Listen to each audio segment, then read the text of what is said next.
Prosseguindo, vamos ver agora a execução desse nosso contexto, né? Da nossa análise léxica com a nossa análise sintática, a nossa gramática aqui escrita. Vamos só recapitular aqui algumas situações, beleza? Para a gente novamente entender. Temos duas funções aqui, bem simples, tá?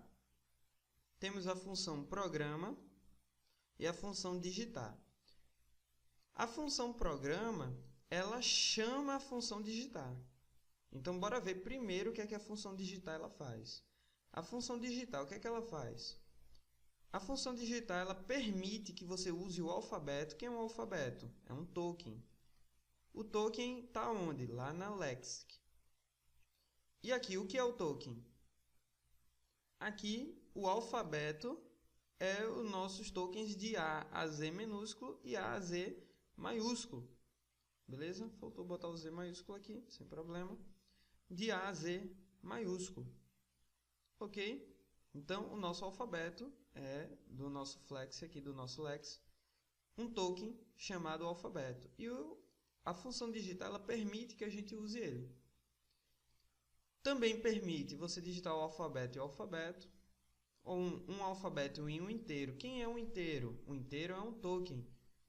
Lá no lex, um inteiro é números de 0 a 9. Boa. Inteiros e alfabetos e só inteiros. Para a gente não perder muito tempo aqui, a gente vai ver a execução disso, é claro. Eu vou tirar isso daqui para não ficar duplicidade. Ok? Alfabeto, alfabeto inteiro, inteiro e alfabeto inteiro. Isso aqui vai lá da nossa tabelinha verdade. Situações, né? Beleza. Isso aqui é a função digitar. É ele permitir que você use alfabetos e inteiros. Quando a função programa ela for chamada, ele vai chamar o digitar. E se o digitar usar qualquer um desses, ele vai aparecer uma mensagem. Eu disse aqui a regra que se ele chamar digitar e a digitar usar qualquer uma dessas coisas, lembre-se que tem um ou aqui, né?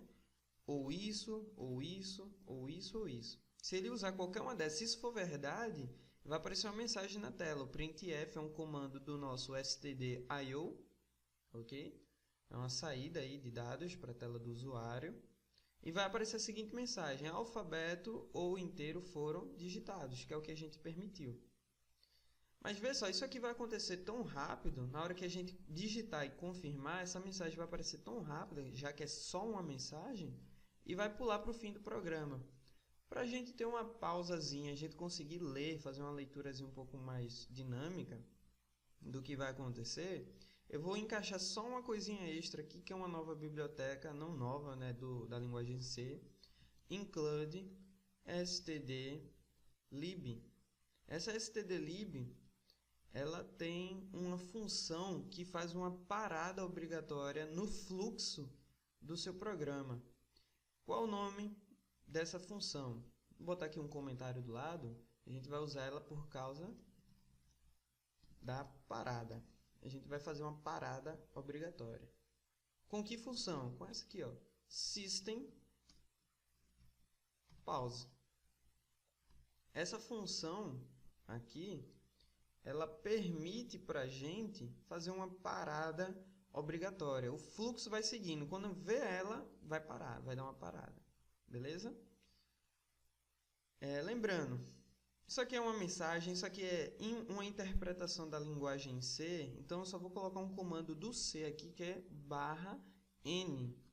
O que é um /n na linguagem C? É pular a linha. Tá? A gente está usando comandos do C, então, para criar o nosso código.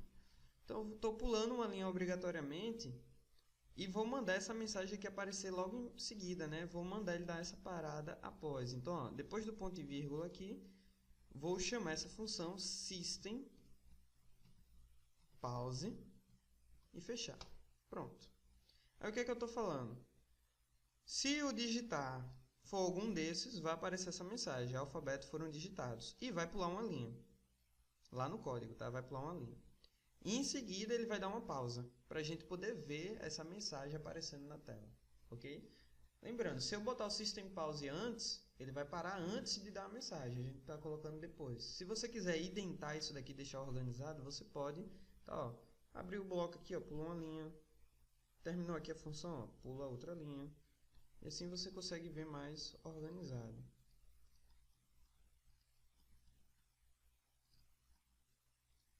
Um blocozinho ali, ó, pula uma linha, okay, para você deixar organizado. Se você quiser fazer isso aqui também, sem problema nenhum. Você pode deixar um do lado do outro, sabendo que ele vai seguir a sequência. Ele vai fazer uma leitura da esquerda para a direita. Então, vamos lá. Deixamos aqui organizados. Acrescentamos apenas aqui esse stdlib, que é para a gente conseguir fazer uma parada e conseguir ver a mensagem após o fluxo, tá? Em algumas situações ele para sozinho, mas se ele não parar sozinho, para a gente não perder tempo, a gente vai utilizar aí o comando system pause para fazer essa parada obrigatória, ok? E daí ele vai seguir o fluxo. Vamos salvar, vamos fazer já a execução, que a gente já perdeu tempo. Esses dois documentos, ó, vou abri-los novamente para a gente ver que é os que a gente está utilizando. Abri esse. E agora eu vou abrir o seguinte. Então, os dois abertos, os dois que a gente salvou, tá? Ó, nenhuma alteração no código, do jeitinho que a gente deixou nos últimos vídeos. Vamos lá fazer a execução para a gente não ter aquele processo pelo CMD. Vá na sua área de trabalho pela pasta, né, que a gente tem um endereço aqui em cima.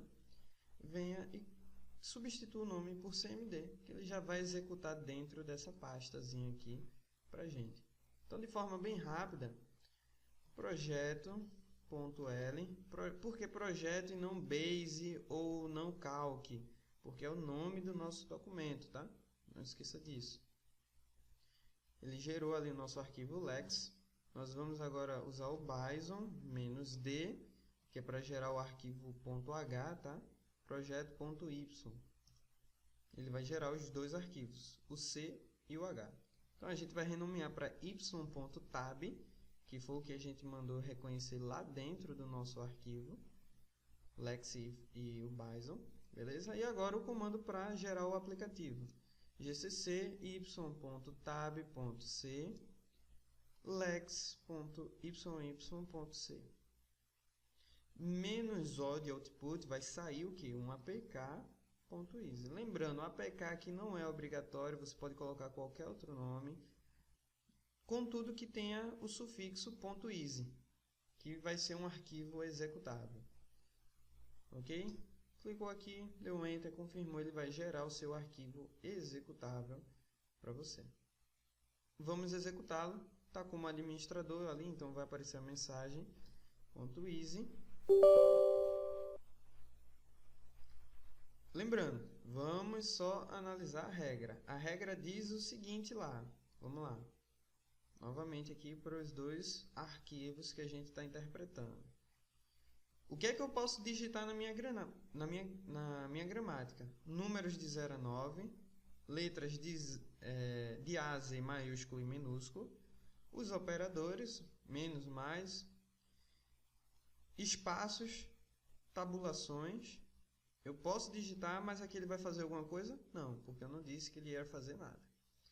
E aqui eu estou mandando ele ignorar alguns outros caracteres, ok? Beleza? Então é isso aqui que está dizendo no nosso contexto. Números de 0 a 9, como é que são reconhecidos os números 0 a 9? Como integers, que foi o nome que a gente deu. Letras de A a Z minúsculo e maiúsculo são conhecidas como alfabeto.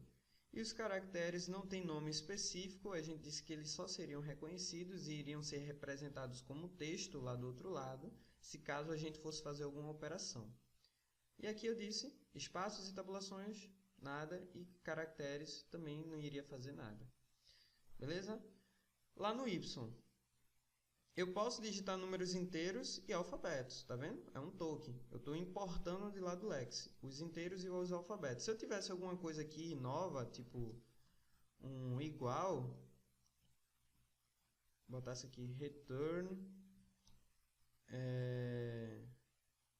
igual, isso aqui não seria reconhecido lá, tá? Porque eu não coloquei ele aqui para ser reconhecido como token. Para isso eu teria que vir aqui e botar igual, da mesma forma que eu digitei lá no Lex. Eu digitei igual minúsculo, se fosse maiúsculo, eu colocaria aqui o igual maiúsculo. E assim eu poderia fazer alguma coisa com esse igual, alguma ação. Mas não é o caso, tá? Isso aqui é só um exemplo. Isso é o que só a nossa linguagem permite. Se a gente digitar alguma coisa, o que é que vai fazer? Se a gente digitar um alfabeto, ou um alfabeto em um inteiro, e assim sucessivamente, o programa, quando ele puxar isso aqui e for verdade, ele vai dizer que algo foi digitado na tela. Ó, um alfabeto ou um inteiro. Tanto faz, um ou outro. A gente não criou nenhuma regra para dizer, ó, foi digitado um alfabeto, agora foi digitado um inteiro. A gente está dizendo que foi os dois, um ou outro. E depois disso a gente vai dar uma parada obrigatória. Eu tenho que pular a linha aqui para a mensagem que isso aqui gera aparecer na linha de baixo. Então, vou digitar qualquer coisa, sed. Ele diz ali, ó, alfabeto ou inteiro foram digitados. E veio uma mensagem aqui embaixo, ó, pressione qualquer tecla para continuar. Ela veio aqui embaixo porque lá no fim da de cima a gente colocou o quê? Um /n, que significa pular linha. Beleza? Se a gente não tivesse colocado, iria ficar aqui do lado, tá? É da linguagem C mesmo. Então, ó, pressione qualquer tecla para continuar, a gente pressiona, ele finaliza, porque não tem mais nada, ele chegou no fluxo, no fim do código. Beleza? Então, você vê aí ó, que qualquer coisa ele vai ser reconhecida. Vamos novamente, app.easy, e agora eu vou colocar um número em vez de letras. Ele vai dizer, ó, alfabeto ou inteiros foram digitados. Ok. app.easy. Agora eu vou digitar os dois em números. Ele vai dizer, ó, alfabeto ou inteiro foram digitados. Massa. Só que aí agora a gente vai retornar o nosso fluxo, só que a gente vai fazer uma alteração aqui, ó. Eu vou tirar alfabetos inteiros. Eu só vou dizer que o digitar só vai ser reconhecido alfabeto. E na hora que ele chamar o programa, se ele chamar digitar, ele só vai digitar só o quê? Só o alfabeto. Se eu digitar inteiro, não vai aparecer. Beleza?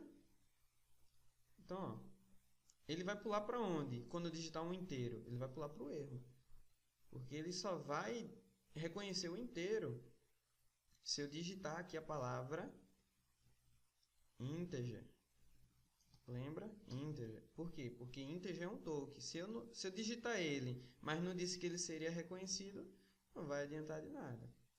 Para isso, para a gente fazer essa recopilação, a gente vai ter que excluir todos os nossos arquivos e recopilá-los novamente. Mas como a gente já está com o código aqui, ó, só vou subir, flex.l, bison, vai gerar nossos dois aqui, ó, y.tab e o y.tab também. E agora o GCC. Gerando o GCC já vai o nosso executável, app.easy. Ok. Lembrando, a gente salvou as modificações, tá? Se eu digitar o alfabeto, ele reconhece. Mas na hora que agora a gente digitar um inteiro, na nossa regra, o digitar é só alfabeto. Notem que ele deu um erro ali e saiu exatamente, porque eu não disse na hora que desse o erro, desse um system pause, tá? A gente poderia ter feito isso. Vamos lá. Vou tentar dar o zoom aqui para vocês poderem ver. Quem puder dar pausa no momento rapidamente, dá uma pausa. Tá, ó. Vou digitar inteiros. Ele vai dar um erro, tipo sintaxe erro. Sintaxe erro. Viram? Rapidamente ele sai. Por quê? Porque na nossa linguagem agora, a gente disse que ele não iria reconhecer inteiro. Na hora que ele digitar, essa função digitar, ela só reconhece alfabeto. Ela não reconhece inteiro. Então, nada no nosso código aqui está dizendo que vai reconhecer inteiro. Ah, Caio, mas esse integer aqui, esse integer está dizendo que a gente está importando lá do Lex os inteiros. Então, se for digitado algum inteiro, ele vai entender aqui o que é um inteiro. Mas o que é que ele vai fazer? A gente não disse o que é que iria fazer, então ele deu um erro. Tá certo? A partir do momento que eu colocar aqui novamente o integer, ele já vai reconhecer os inteiros. Beleza? Então, novamente recopilando. Primeiro flex, depois o bison, y.tab Opa, ficou em maiúsculo. Ponto tab. Beleza? E o GCC. Gerou o nosso APK aqui, ó. Vamos executá-lo novamente. Agora ele vai reconhecer inteiros. Tá? Ó. Se eu digitar os mesmos inteiros e der o Enter, agora ele fala, ó, alfabeto ou inteiro foram digitados. Ok? Isso aqui é o nosso fluxo de execução.